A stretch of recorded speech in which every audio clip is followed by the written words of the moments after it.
ሰላም ጤና ስጥልን ውድ ሪፖርተር ተከታታዮች የሰዓቱን ዜናዎች ቀጥዬ አሰማችኋለሁ። ሉአማ ታክልቲ ነኝ። በቅድሚያም አርዕስተ ዜና። ለፕሪቶሪያው ስምምነት አለመፈጸም ኤርትራ ተጠያቂ አትሆንም ሲሉ ቃል አቀባዩ ገልጸዋል። በንግድና ቀጠናዊ ትስስር ሚኒስቴር ለጥራጥሬና የቅባት እህሎች የወጣው የዋጋ ተመን በዓለም አቀፍ ገበያ መሰረት እንዲሆን ላኪዎች ጥያቄ አቅርበዋል። የቪኦኤ ጋዜጠኞች አስገዳጅ እረፍት እንዲወጡ ትዕዛዝ ተላልፎላቸዋል። ሌሎችንም ይዘናል። አብራችሁን ቆዩ።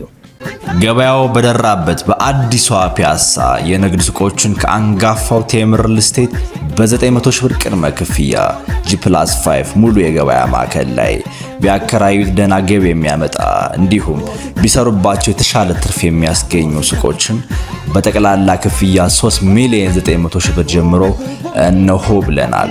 ያሉን ትንሽ ሱቆች ናቸው። ፈጥነው ይደውሉልን። ለበለጠ መረጃ ከታች ባለው ስልክ ይደውሉልን። ቴምር ፕሮፐርቲስ።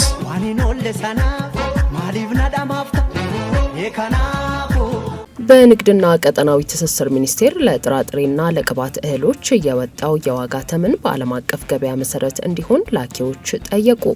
ሚኒስቴሩ በዓለም አቀፍ ገበያ ከሚሸጥበት በተለየ ሁኔታ የጥራጥሬና የቅባት እህሎች እንዲሸጡ የዋጋ ተመን በማውጣቱ በርካታ ላኪዎች ከውድድር ውጭ ሆነው ከገበያው ለመውጣት እየተገደዱ መሆናቸውን ላኪዎች ለሪፖርተር ተናግረዋል።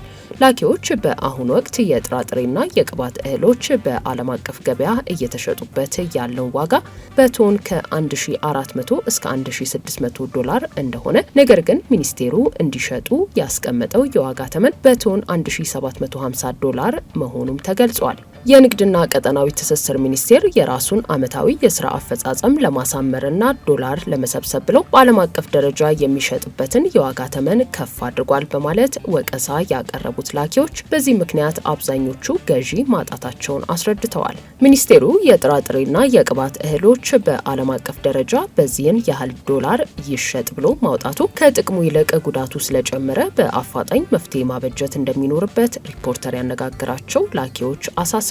የንግድና ቀጠናዊ ትስስር ሚኒስቴር የላኪዎችን ችግር ሳይሆን እያየ ያለው የራሱን ጥቅም ብቻ ነው ያሉት ላኪዎቹ ነጋዴው በዚህን ያህል ዋጋ መሸጥ አያዋጣኝም ይበል እንጂ መንግስት እዚህ ጉዳይ ውስጥ እጁን ማስገባት የለበትም ሲሉ ገልጸዋል። ከግዢና ከሽያጭ ስርዓቱ ጋር በተያያዘም የጥራጥሬና የቅባት እህሎችን ላኪዎች ከአርሶ አደሩ ወይንም ከአቅራቢው በሚገዛበት ጊዜ በርካታ ችግሮች እንደሚገጥሙ፣ ለአብነትም ግዢ ከተከናወነ በኋላ በሚጓጓዝበት ወቅት በየመንገዱ የኮቴ አምጡ የሚሉ አካላትን መጥቀስ እንደሚቻል ተናግረዋል። መንግስት እነዚህን ሁሉ ችግሮች ሳይፈታ በላኪዎች ላይ ለዓለም አቀፍ ገበያ ተመን በማውጣት በዚህን ያህል መሸጥ አለባችሁ ማለቱ ተገቢነት የሌለው ነው ሲሉ ወቅሰዋል። በሌላ በኩል መንግስት የማክሮ ኢኮኖሚ ማሻሻያ ካደረገ በኋላ የጥራጥሬና የቅባት እህሎችን በዓለም አቀፍ ደረጃ የሚሸጥበት የተለያዩ አማራጮች ተፈጥረዋል ሲሉም አክለዋል።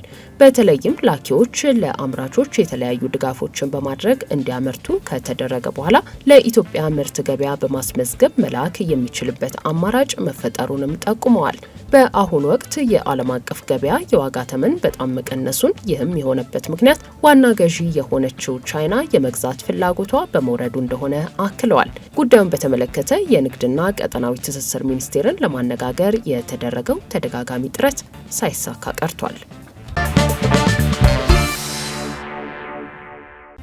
በማይናማር በአስቸጋሪ ሁኔታ ውስጥ የነበሩ 53 ኢትዮጵያውያን ወደ ሀገራቸው ተመልሰዋል። መንግስት ለዜጋ ተኮር ዲፕሎማሲ ትኩረት ሰጥቶ በመንቀሳቀስ በማይናማር በአስቸጋሪ ሁኔታ ውስጥ የነበሩ 53 ኢትዮጵያውያን ወደ ሀገራቸው እንዲመለሱ ማድረጉን የውጭ ጉዳይ ሚኒስቴር አስታውቋል። ኢትዮጵያውያኑ ከማይናማር እገታ ወጥተው ታይላንድ ወታደራዊ ካምፕ የነበሩ ሲሆን ከኢትዮጵያ አየር መንገድ ጋር በመተባበር ወደ ሀገራቸው ተመልሰዋል። በዚህም በአካባቢው ከሚገኙ መንግስታዊ ያልሆኑ ድርጅቶች ጋር በመነጋገር ትላንት 23 ዜጎችን እንዲሁም በዛሬው ዕለት 30 ዜጎች በአጠቃላይ በካምፑ የነበሩት 53 ዜጎች እንዲመለሱ ተደርጓል። እስካሁን ከማይናማር እገታ ወጥተው ታይላንድ ወታደራዊ ካምፕ የነበሩ በመጀመሪያውና ሁለተኛው ዙር በጠቅላላው 130 ዜጎችን መመለስ መቻሉን የሚኒስቴሩ መረጃ አመላክቷል። ሚኒስቴር መስሪያ ቤቱ በማይናማር የነበሩ 43 ኢትዮጵያውያን ረቡዕ መጋቢት 3 ቀን 2017 ዓ.ም ወደ ሀገራቸው መመለሳቸው መግለጹ የሚታወስ ሲሆን ኢትዮጵያውያኑ ህንድ የሚገኘው የኢትዮጵያ ኤምባሲ ከታይላንድ ዋና ከተማ ባንኮክ 600 ኪሎ ሜትር ርቀት ላይ በሚገኘው መጠለያ ጣቢያ ዲፕሎማቶችን በማሰማራት ባደረገው ጥረት ወደ ሀገራቸው እንዲመለሱ ማድረግ መቻሉንም ገልጾ ነበር። ለፕሪቶሪያው ስምምነት አለመፈጸም ኤርትራ ተጠያቂ አትሆንም ሲሉ የማነ ገብረ መስቀል ገለጹ። የኤርትራ መንግስት ቃል አቀባይ የማነ ገብረ መስቀል በቀጠናው የተፈጠረው ውጥረት ምንጭ ግዛትን የማስፋፋት ፍላጎት ነው ሲሉም አስታውቀዋል። በአፍሪካ ቀንድ ቀጠና የተፈጠረው ውጥረት ምንጭ በህጋዊ መንገድም ይሁን በወታደራዊ ኃይል ወደብ ወይንም የባህር በር ማግኘትን ኢላማ ያደረጉና ተቀባይነት የሌላቸው ግዛትን የማስፋፋት ፍላጎቶች ናቸው ሲሉ በኤክስ ገጻቸው ባሰፈሩት ጽሑፍ ነው የገለጹት። የአፍሪካ ቀንድ ሰላምና መረጋጋት ይመለከተናል የሚሉና አዎንታዊ ምልከታ ያላቸው ሀገራትም ቁርጠኛና የማያወላዳ ህግና ሞራልን ማዕከል ያደረገ አቋም ሊይዙ እንደሚገባ ያሳሰቡት ቃል አቀባዩ በኢትዮጵያ መንግስትና በህወሓት መካከል ከ2 ዓመታት በፊት የተፈረመው የፕሪቶሪያ ስምምነት እስካሁን ተግባራዊ ላለመደረጉ ተጠያቂነቱን ወደ ኤርትራ ማዞር ቅንነት የጎደለው ነው በማለትም ወቀሳ አቅርበዋል።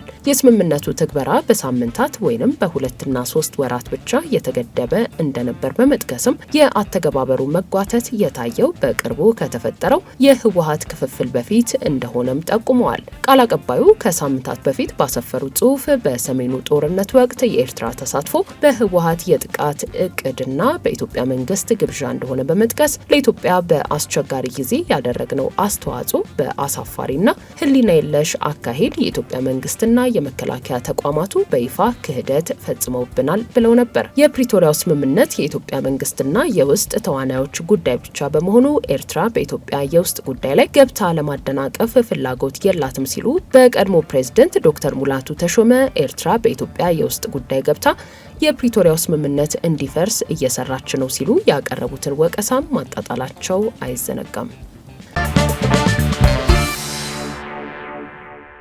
የቪኦኤ ጋዜጠኞች አስገዳጅ እረፍት እንዲወጡ ታዘዋል። ፕሬዚዳንት ትራምፕ ባለፈው አርብ መጋቢት 5 ቀን በፈረሙት የስራ አስፈጻሚ ትዕዛዝ የአሜሪካ ድምጽ ሬዲዮ ቪኦኤን የሚያስተዳድረው የዩናይትድ ስቴትስ ግሎባል ሚዲያ ኤጀንሲን ጨምሮ የ7 የፌዴራል ኤጀንሲዎችን በጀት በከፍተኛ መጠን እንዲቀነስ ወስነዋል። ይህንንም ተከትሎ የተቋማቱ ሰራተኞች አስገዳጅ እረፍት እንዲወጡ ታዘዋል። ፕሬዚደንቱ የበጀት ቅነሳውን የወሰኑት ኤጀንሲዎቹ አላስፈላጊ ናቸው ብለው በማመናቸው እንደሆነ በፈረሙት የስራ አስፈጻሚው ትዕዛዝ ላይ ተገልጿል። ባለፈው ቅዳሜ በጉዳዩ ላይ አስተያየታቸውን የሰጡት የነጩ ቤተ መንግስት የፕሬስ ሴክሬታሪ ካሮሊን ሌቪት የአሜሪካ ግብር ከፋዮች በጋዜጠኝነት ስም ጸረ አሜሪካ የሆነ ፕሮፓጋንዳን መደገፍ የለባቸውም ብለዋል። አክለውም ፕሬዚዳንት ትራምፕ ሰሞኑን በፈረሙት የስራ አስፈጻሚ ትዕዛዝ የመንግስታቸውን አስተዳደር የበለጠ ቀልጣፋ ለማድረግ የገቡትን ቃል እየፈጸሙ ነው ብለዋል። የዩናይትድ ስቴትስ የግሎባል ሚዲያ ኤጀንሲ ሁሉንም የአሜሪካ ወታደራዊ ያልሆኑ ዓለም አቀፍ ስርጭቶችን የሚቆጣጠርና የሚያስተዳድር ሲሆን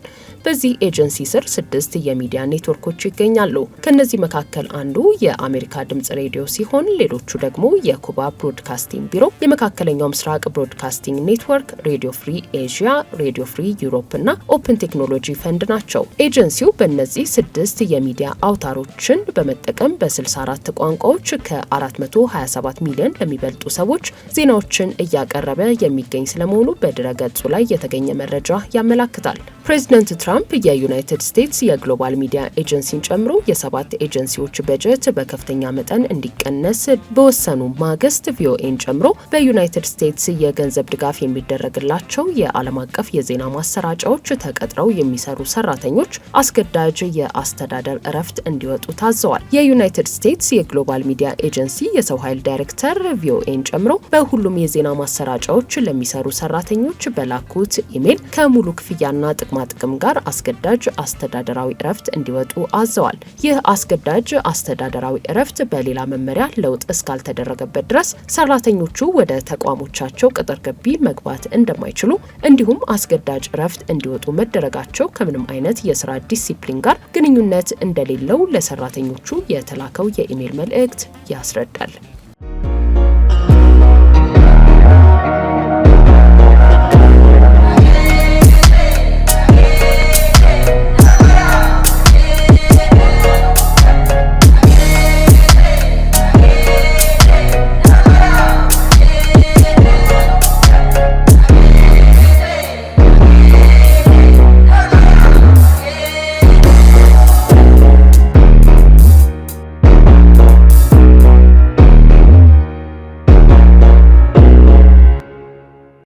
ውድ ሪፖርተር ተከታታዮች የሰዓቱ ዜናዎቻችን እነዚህ ነበሩ። ስላደመጣችሁን ከልብ እናመሰግናለን።